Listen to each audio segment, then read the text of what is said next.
everyone, and welcome back to Backstage. And in today's video, we are going to be talking about a very popular water bottle, Owala. So the story of Owala doesn't start with a trendy color palette or an influencer promoting the brand, but with a family-run company in Utah called Trove Brands. The brand was founded in 2007 by Kim and Steve Sorensen, and Trove Brands started with a single game-changing product, the Blender Bottle, which was a protein shake mixer that helped fitness enthusiasts blend their shakes on the go. It was innovative, practical, and very successful, but by 2010, the Blender Bottle had become a household name in the only in the wellness space, and Trove wasn't done innovating yet. In the early 2010s, the Sorensen's son, Michael Sorensen, joined the company, and he noticed something interesting. While reusable water bottles were everywhere, they were either too basic, too ugly, or just too hard to clean, and none really delivered on both form and function. But Michael had a vision. What if hydration was joyful, beautiful, and personal? And that vision turned into Owala. Before Owala became what we know of the brand today, the Sorensens actually released a prototype under the Blender Bottle brand in 2015, which was a dual-function bottle that could be sipped from upright like a straw or tilted back like a traditional bottle. And they believed this dual sip mode could change the way that people drink from their water bottles. But it actually ended up flopping. Customers weren't ready for this new idea. The design wasn't really right, and the product was quietly pulled from shelves. Rather than just give up on the idea, Michael and the team spent the next 7 years obsessively redesigning the lid, the spout, the body, the lock, and even the materials of the water bottle. They performed hundreds of tests on ergonomics, leak resistance, cleaning ease, and even how the bottle would feel in different hand sizes. And the perseverance did pay off in the end. In 2020, under the new name Owala, the team launched the FreeSip bottle. This now patented lid was the brand's signature innovation. One spout with 2 different ways to drink from the bottle. You could either sit upright through an internal straw, or you could tilt and chug like a traditional sports water bottle. And this single feature solved one of the biggest frustrations that users had, choosing between a straw bottle or a tilt bottle. And Owala gave people both. It was clever, intuitive, and most importantly, fun to use. But what made Owala truly different from other water bottle brands at the time wasn't just the lid. The brand really leaned hard into self-expression and fun. While other water bottles stuck with muted, outdoor adventure tones, Owala exploded onto the scene with colorways like Hyper Flamingo, Shine Marshmallow, Ice Breeze, and Neon Basil. They had a very unique design. Their design was unapologetically playful, appealing to Gen Z, millennials, boomers, who were looking for a splash of brightness in their day. So Owala really wanted to cater to many different demographics. And the name Owala itself was quirky and ambiguous. There's no official meaning, but many people do like to say that when you drink from the water bottle, it does make you look like a koala kind of. And whether or not that's true, it does fit with the brand's lighthearted spirit. So from the start, Owala did prioritize community building over traditional advertising. They launched scavenger hunts for limited edition colors, they did mystery giveaways, and created buzz around the new color drops like a streetwear brand would. And they also really listened to customer feedback, and they featured user-generated content on their website, and they built a Reddit community that now boasts tens of thousands of members. And by late 2023, Owala had positioned itself not just as a bottle, but as a lifestyle. So now let's go into the business moves that Owala made. So most water bottles, as we know, are functionally interchangeable. But what Owala did differently was that they turned that design from a barrier to an entry. So the FreeSip lid wasn't just clever, it was actually patented. And this gave them legal protection in a unique product utility that no other competitor could replicate. So no one could copy them because the water bottle was patented. So these silicone sealed push to open lid combined hygiene, ease of use, and leak proof technology, qualities that matter for busy on the go consumers. Owala also had triple wall vacuum insulation, which kept drinks cold for 24 plus hours, and it outperformed many other popular legacy brands. And the water bottles were dishwasher safe, which was a major selling point over brands like Stanley and Hydro Flask, which often require hand washing. So Owala didn't just make a better bottle, they made one that you'd want to carry all day with its ease and functionality. Owala also mastered the drop culture and scarcity marketing. So they studied the psychology of hype, which is something that's usually seen in fashion and sneakers, and they applied it to water bottles. They had limited edition colors, which were released in timed drops, each with quirky names and seasonal themes. So there were colors like Purple Madness and Dopey Blue, which sold out within minutes, and this created urgency and buzz for the brand.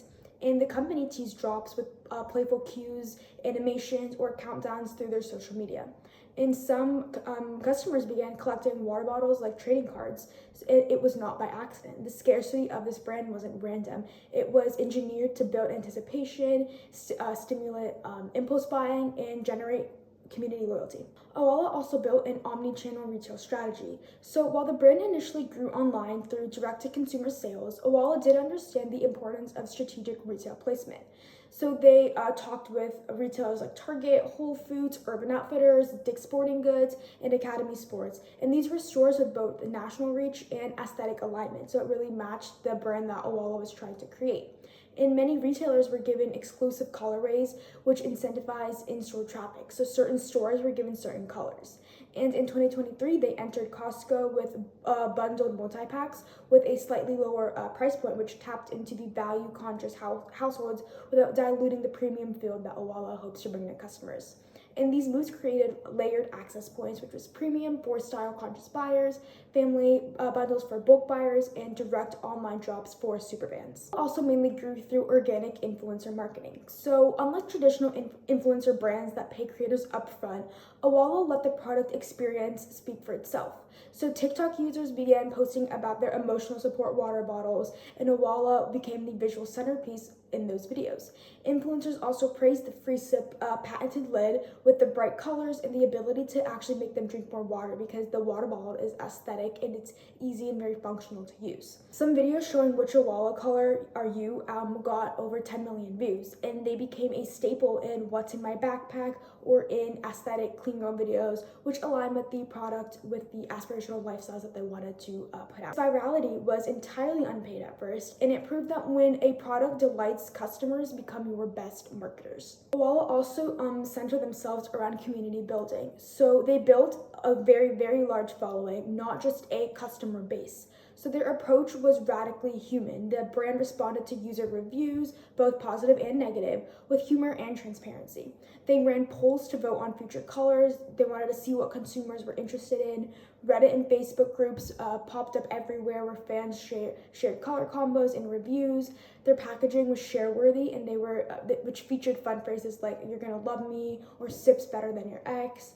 And all of this built a feeling of personal connection with the brand. Owala didn't just want to sell their bottle to customers. They were inviting customers to bring their lifestyle into the brand. So many consumer brands outsource production or move slowly when issues arise within the brand. So Owala, who were backed up by Trove brands, actually did the opposite. When customers complained about the locking lid button and they said that it was too stiff for them, they adjusted the pressure in the manufacturing round, and they also developed multiple sizes. They have 24 ounces, 32, and 40. And more recently, they launched a kids version in response to user demand for smaller sizes. And for the new bottle styles like the Smooth Sip and the Tumbler, they were introduced in 2024 to expand product offerings beyond the FreeSip line. And because Trove owns its designs and manufacturing pipeline, Owala could rapidly prototype, test, and release their new products, which is a huge advantage to brands that compared to brands that rely on third-party factories. To further deepen their cultural impact, Owala entered into a strategic license partnerships. So in 2023, they launched a Disney Princess and Pixar collection, including bottles featuring characters like Moana, Buzz Lightyear, and Elsa. And in 2024, they partnered with Marvel Studios to launch limited edition Avengers-themed bottles around major movie releases. And these partnerships did two things for the brand. It opened up new demographics, especially children and families, because children are very into Marvel and Disney characters. And it made Owala giftable during the holiday seasons, which boosted their seasonal revenues, because more people are more likely to buy kind of themed things around the holidays. And by time product drops to media events, Owala stayed culturally relevant without traditional ad spend. So they didn't really put too much additional money into external marketing. So when Owala first launched, the timing couldn't have been better. While Stanley was dominating social media and Hydro Flask remained a legacy name, both brands did have their weak points. So for Stanley, they faced backlash over the lead that was used in construction, and its tumblers were considered heavy and impractical because of the large size of the water bottles. And Hydro Flask lacked innovation in recent years, and it was seen somewhat dated by newer generations. So Owala swooped in with playful, affordable, and better designed products that felt new. and more customers were more likely to buy them. And by focusing on aesthetics, hydration science, and ergonomics, they carved out a distinct category. They didn't just want to be another water bottle brand, they were a new hydration technology brand with personality. Owala's advantage isn't just external, it's structural. As a privately held company under Tro Brands, Owala doesn't answer to shareholders or quarterly earnings, and this allows them to take creative risks like different branding, wild color names, surprise drops. They can also prioritize customer trust over short-term profit to maintain that brand to customer connection, and they reinvest heavily into product R&D and community engagement. And because the leadership team is the same family that founded the blender bottle, they bring the same experience, agility, and patience, which really gives them the ultimate competitive edge. From bottle to brand to movement, Owala's rise proves that the modern brand success isn't just about the product, it's about the personality, presence, and purpose. By blending smart design, culture-first marketing, and an obsession with customer experience, they didn't just sell hydration, they wanted to sell happiness with the overall brand. From failed prototypes to viral TikToks, from niche bottle to Target shelves, Owala is more than just a hydration company. It's a blueprint for the future of customer branding. Thank you so much for watching this episode of Brand Backstage, and don't forget to comment what brand you want me to cover next.